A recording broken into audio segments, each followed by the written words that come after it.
ஜனநாயகத்தை பண்ண நான் என்ன அகதியா? நான் என்ன இளைஞர்ல வந்தவனா? தமிழ்நாட்டில் பிறந்தவன் தானே.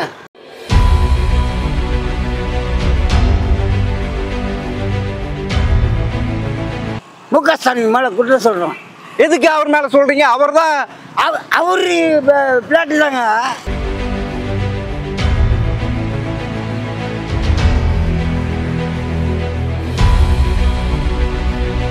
நான் ஓப்பனாகவே சொல்கிறேன், எனக்கு ஓட்டு உரிமை கொடுத்துருந்தது நான் டிஎம்கே தான். எனக்கே இந்த நிலைமைன்னா பார்த்துங்க.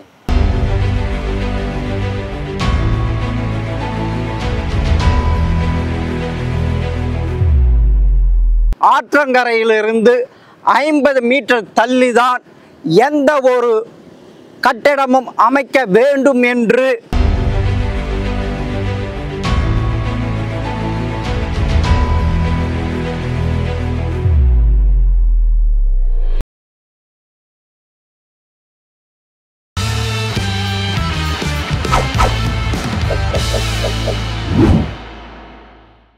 ஜெம் டிவி நேயர்களுக்கு வணக்கம். அரசியல் ஆடுகள பகுதியில் கிரவுண்ட் ரிப்போர்ட். இங்கு ஆளுகின்ற இப்பொழுது நாம் இருக்கும் இடம் பல்லாவரத்திலிருந்து 10 கிலோமீட்டர் தாண்டி உள்ள கர்மா நகர். இந்த பகுதியில் இருந்த ஏறக்குறைய 100 வீடுகளுக்கு மேல் இடிக்கப்பட்டுள்ளது.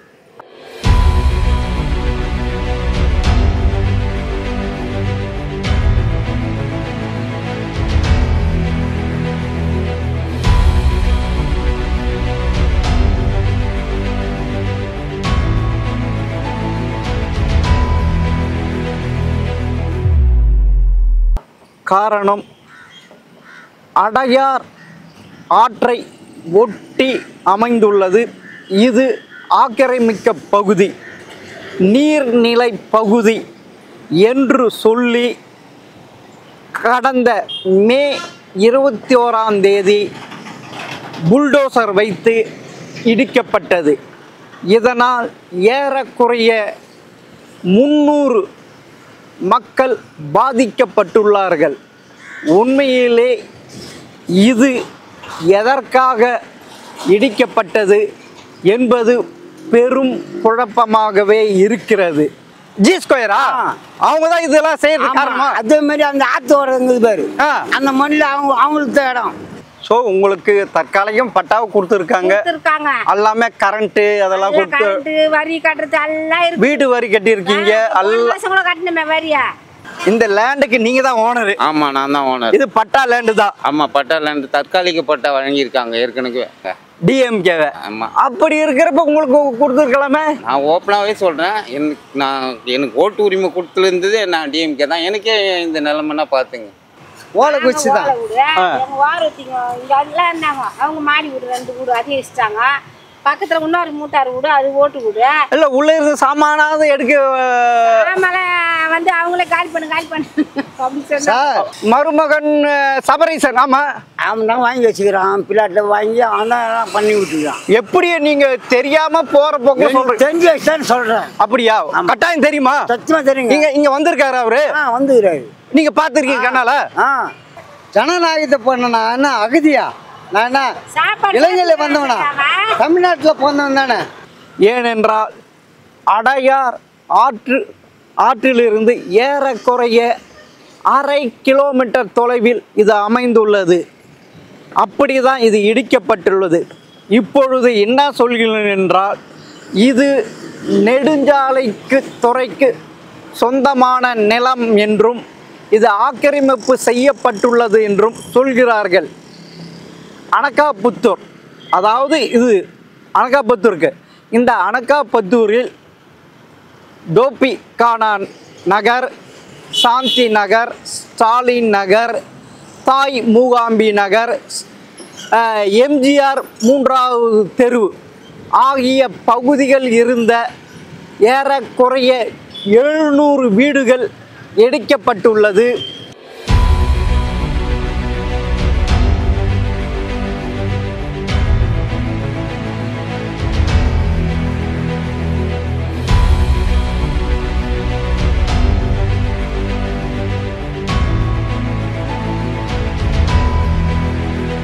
நாம் நின்று கொண்டு இருக்க பகுதி கரீம் நகர்.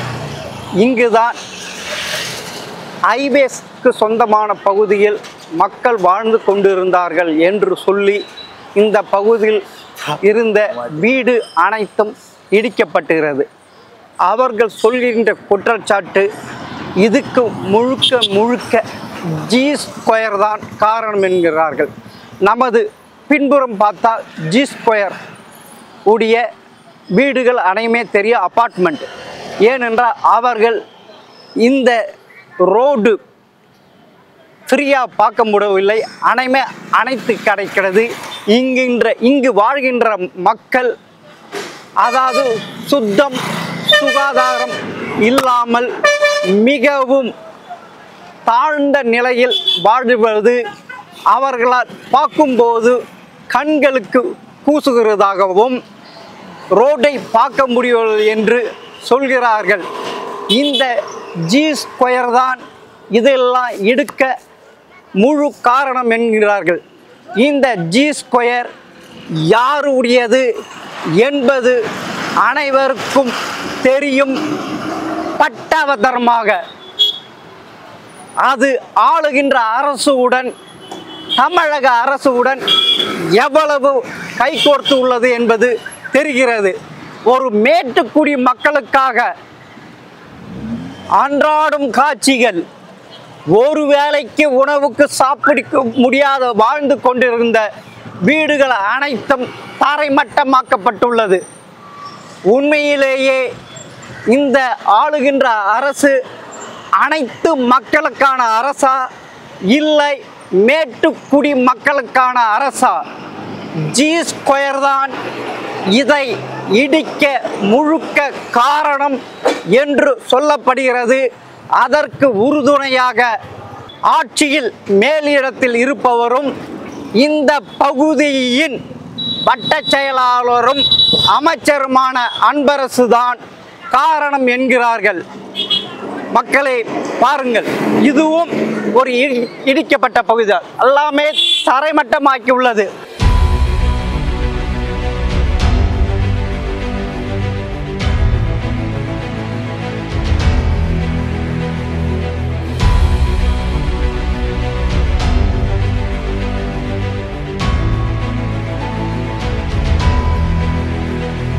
கஷ்டப்பட்டு நீங்க கட்டின வீடா இல்ல? நான் கட்டின வீடுங்க, என் சொந்த உழைப்புல கட்டின வீடுங்க. மாடி வீடுவா? மாடி வீடு. மாடி வீடு. ஆமா. 100 வருஷம் இருக்கும். 100 வருஷம். ஒரு சென்ட் பாதி பேருக்கு கொடுத்தாங்க, இன்னும் பாதி பேருக்கு தரல. எங்க கொடுத்துருக்காங்கம்மா? குன்றத்தூர்ல.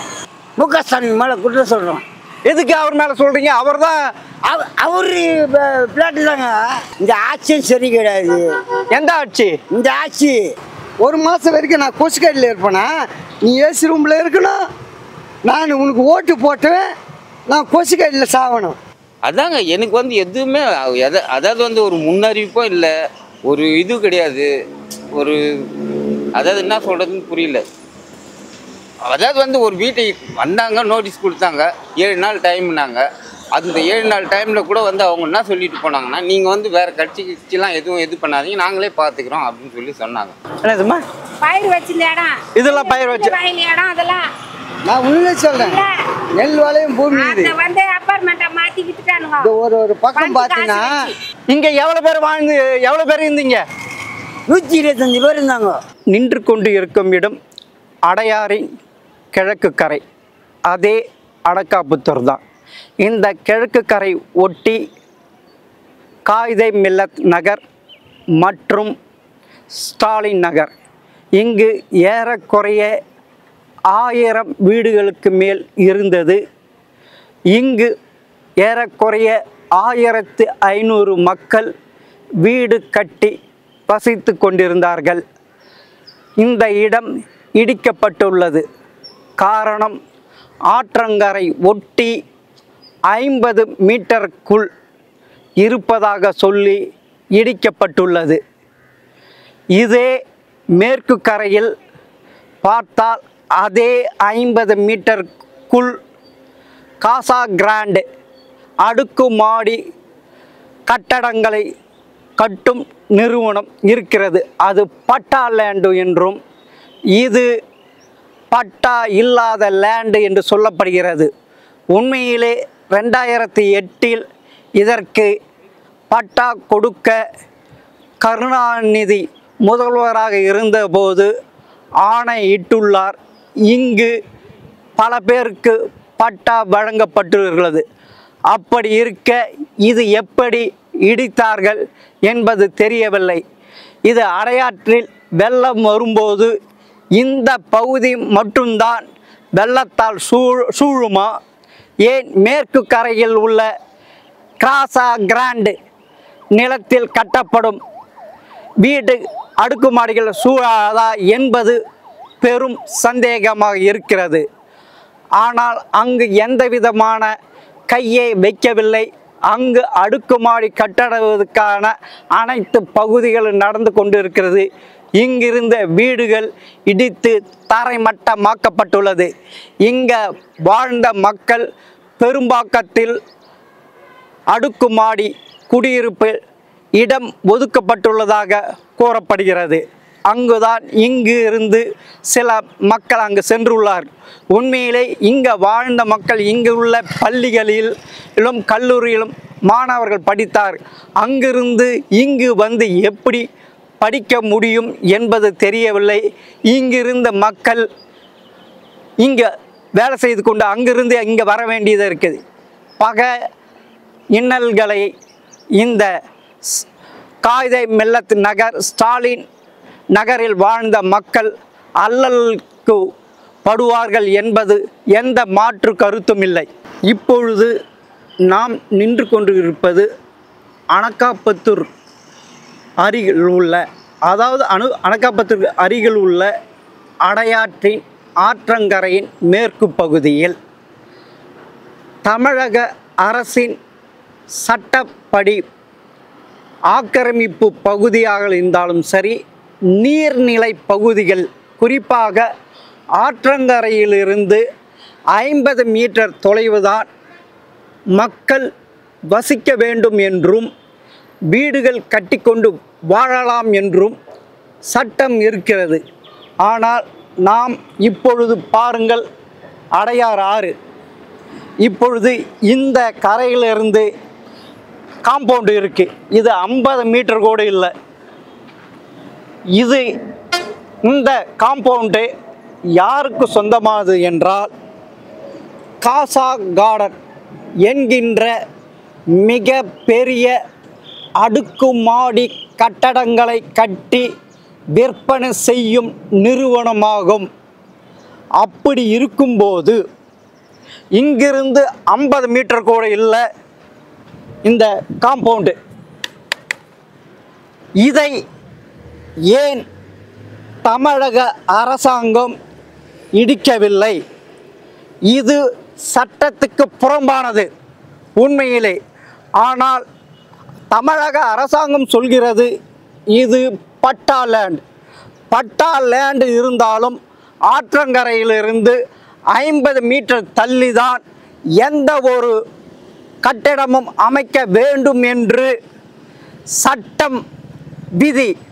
அப்படி இருக்க காசா கார்டனுக்கு தமிழக அரசு சட்டத்தை வளைந்து கொடுத்திருக்கிறது.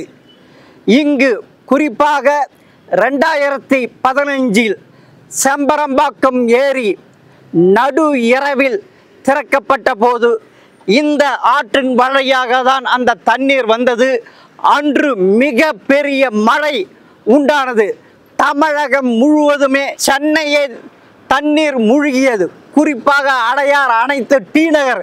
அப்படி இருக்க இந்த வெள்ளம் வரும்போது இங்கு இந்த காம்பவுண்டை உடைத்து கொண்டு அது உள்ளே செல்லாதா? இப்படிதான் 2015 அடையாறு ஆற்றை ஒட்டி போரூரில் மியாட் மருத்துவமனை கட்டப்பட்டது.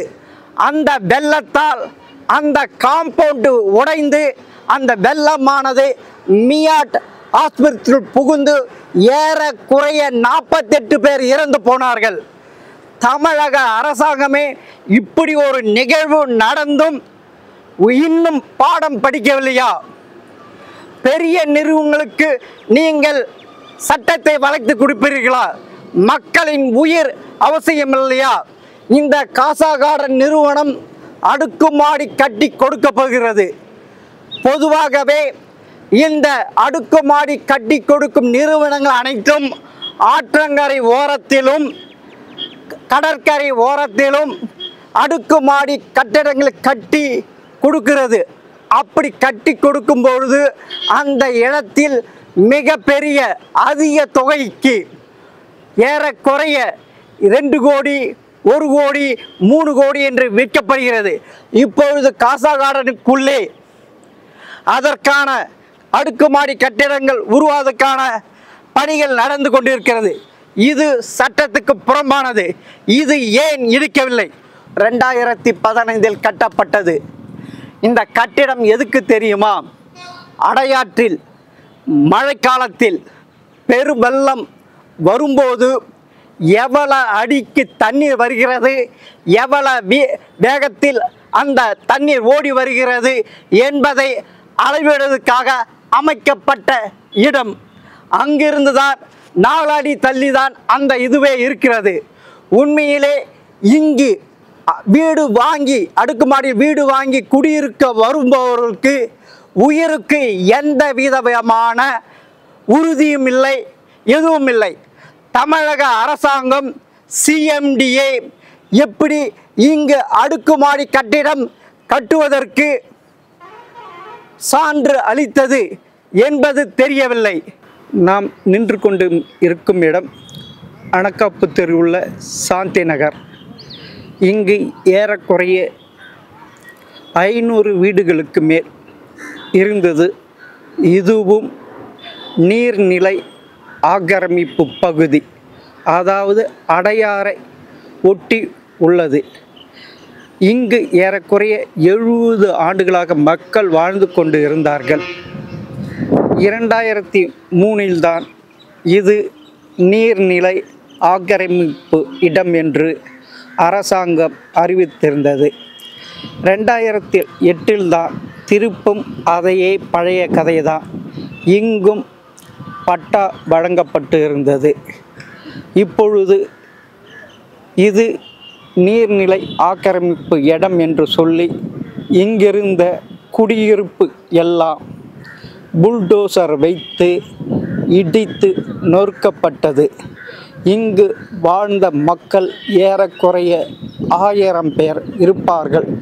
இவர்களுக்கும் பெரும்பாக்கம், தைலாவரம், கண்ணகி நகர், கிளம்பாக்கம் ஆகிய பகுதிகளில் அடுக்குமாடி குடியிருப்பில் வீடுகள் ஒதுக்கப்பட்டுள்ளதாக சொல்லப்படுகிறது. அங்கு சில பேருக்கு தான் ஒதுக்கப்பட்டுள்ளது, பல பேர்களுக்கு கிடைக்காமல் நடு ரோட்டில் நிற்பதாக சொல்லப்படுகிறது. ஏன் இந்த நடவடிக்கை அரசாங்கம் எடுத்தது என்றால், ஸ்மார்ட் சிட்டி சிங்கார சென்னை 2.0க்காக இது எல்லாம் அடித்து நொறுக்கப்பட்டது புல்டோசராக. இந்த இடத்தில் கழிவு நீர் சுத்திகரிப்பு நிலையம் அமைப்பதாக சொல்லப்படுகிறது. இன்னொன்று, இங்கு பார்க் அமைத்து காசா கார்டன், G ஸ்கொயர் குடியிருப்புகள் வசிக்கும் மக்கள் ஆயாக வாக்கிங் செல்லவும், மாலை நேரத்தில் குழந்தை குட்டிகளோடு இருக்கவும் இவ்வாறு செய்யப்படுவதாக சொல்லப்படும்.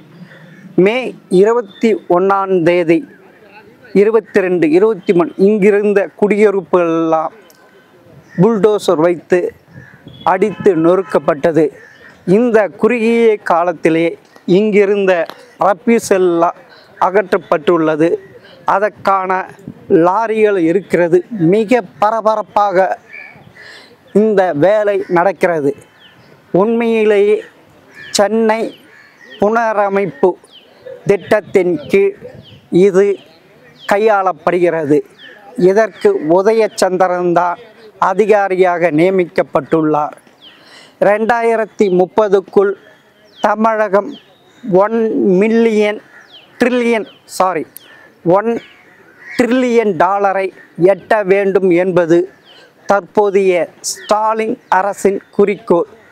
அதற்காக இந்த பணிகள் எல்லாம் நடைபெறுகிறது. அதாவது அழகிய சென்னை உருவாக்க இப்படிப்பட்ட நடவடிக்கை எடுக்கப்பட்டிருக்கிறது. உண்மையிலேயே இந்த விரைவாக ஏன் இந்த மக்களை இங்கிருந்து அகற்றப்பட்டார்கள்? அதுவே அடையாறை கரை ஒட்டி பல அடுக்குமாடி குடியிருப்புகளை உருவாக்கும் நிறுவனங்களுக்கெல்லாம் இடங்கள் ஒதுக்கப்பட்டுள்ளது.